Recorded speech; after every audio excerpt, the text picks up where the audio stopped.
NPR का ताल्लुक NRC से ऐसा है, ये नहीं बता रहे।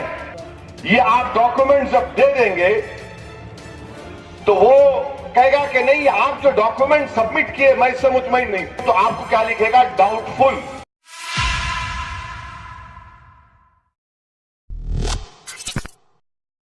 अब आप इनको दे दिए डॉक्यूमेंट, ये फर्स्ट स्टेप हो गया।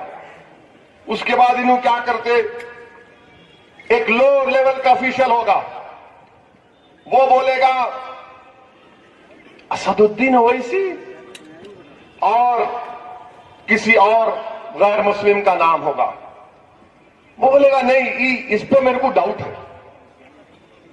ये मैं कह रहा हूं, आपको जिम्मेदारी के साथ कह रहा हूं, कोई बल्दिया इलेक्शन में वोट लेने के लिए नहीं कह रहा हूं। ये कुल जमाती जलसा, इसका सियासत से कोई ताल्लुक नहीं है।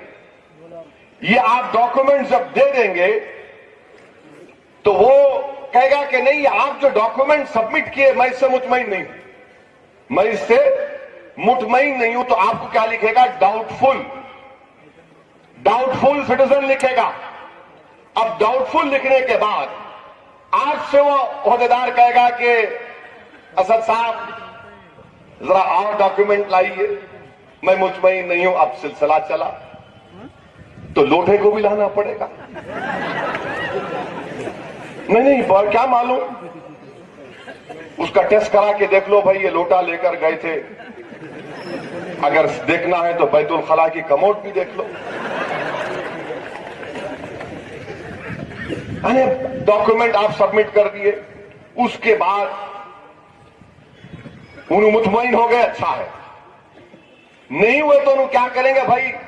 महबूब नगर का वो आपका हादी साहब, आपका कौन सा वार्ड है? हाँ, मदीना मस्जिद। मदीना मस्जिद के रजिस्टर निकालेंगे, यहां पर इतने लोगों के नाम आए, ये नाम है। अगर किसी को ऑब्जेक्शन करना है तो करो, किसी को ऑब्जेक्शन कर देंगे, नाम तो आ गया। अगर डाउटफुल निकल भी गया, नहीं ठीक है मैं मुतमईन हो गया, हादी तेरा नाम आ गया।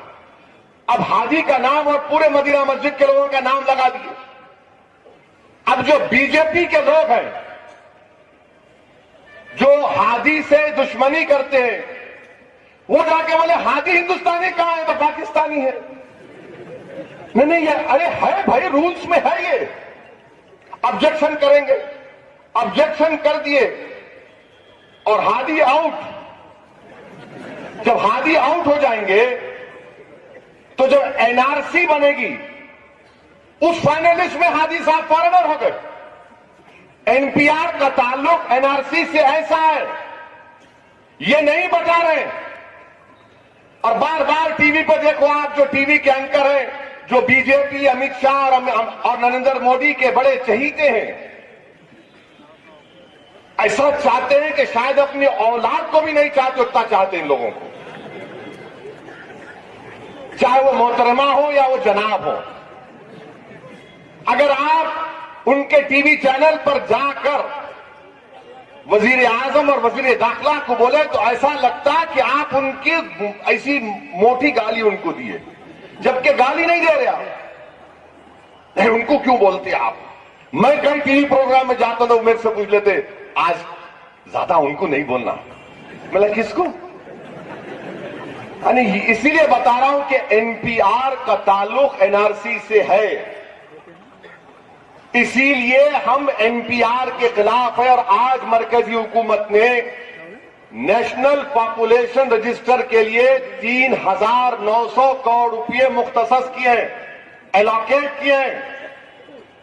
क्या वहां पर हम, अब लोग बोलते नहीं तुम डरा रहे। अच्छा, मैं क्यों डरूं? मेरे में क्यों तशवीश पैदा होगी?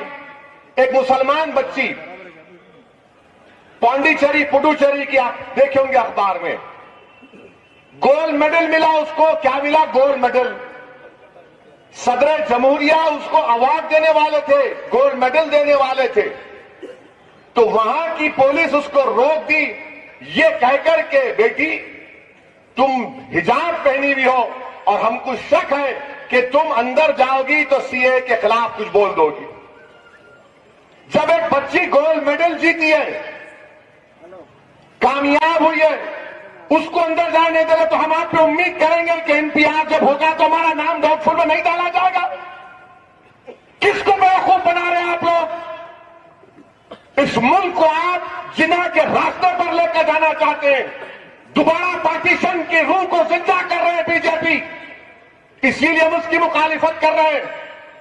ये रूल्स हैं। बीजेपी के लोग आपसे कल बोलेंगे नहीं, एनपीआर जो सेंसस के मुताबिक होगा, नहीं, झूठ बोल रहे हैं। सेंसस 1948 एक्ट के तहत होता, सिटीजनशिप 1955 एक्ट के तहत ये एनपीआर एनआरसी होगा। ये समझते हैं कि हमारे कान में फूल है और अपनी लाल बस से उतरे। हमारे कान में यकीनन फूल हो सकता है, मगर याद रखो, अल्लाह ने हमारे दिमागों को इतना कुन नहीं किया है। अल्लाह ने हमारे दिमागों को, हमारे सीनों में धड़कता हुआ दिल दिया है। अल्लाह ने हमको सोच दी है, अल्लाह ने हमको एक फिक्र दी। हम समझते हैं तुम लोगों की साजिश को। 70 साल से हम इन फिरका परस्तों का मुकाबला करते आ रहे जमहूरी तरीके से, और आप कह रहे हमको नहीं मालूम। सेंसस कर रहे, नहीं सेंसस कर रहे आप। सेंसस 1948 एक्ट के तहत, एनपीआर 1955 सिटीजनशिप एक्ट के तहत जो 2003 में अमेंड किया गया था जब वाजपेयी वजीर आजम थे। इसीलिए हमको इसके खिलाफ आवाज उठाना है। ये हमारे एनपीआर खुद एनआरसी है, याद रखो आप। अगर एनपीआर में अगर ओवैसी का नाम नहीं आया और किसी सुरेश का नाम भी नहीं आया, तो सुरेश से कहा जाएगा, सुरेश भाई फिक्र मत करो, सिटीजन अमेंडमेंट एक्ट के तहत आपको शहरियत देंगे। ओवैसी तो मुसलमान है, उसको नहीं दे सकते। क्या ये सिटीजन अमेंडमेंट एक्ट नहीं है? ये है मेरे भाई। जब इन सच्चाई को हम बयान करते हैं, इनको पेट में दर्द शुरू हो जाता है। ये सच्चाई है। आप समझे मेरी बात को, एनपीआर एनआरसी में फर्क समझे। नहीं समझ में आया तो बोलो, फिर बोलता हूं। समझ गए? तो आप एनपीआर की मुखालिफत करेंगे, क्योंकि एनपीआर खुद एनआरसी का पहला कदम है, जवाब है इनका। NPR is the first step towards NRC. ये गवर्नमेंट बीजेपी की कह रही, मैं नहीं कह रहा हूं। मेरे अजीज दोस्तों और बुजुर्गों, इसीलिए ये लोग गलत बोलकर कंफ्यूजन क्रिएट करना चाह रहे हैं। इस मुल्क को एनपीआर की जरूरत नहीं है। आप एनपीआर क्यों कर रहे हैं बताओ, ताकि एनआरसी करें।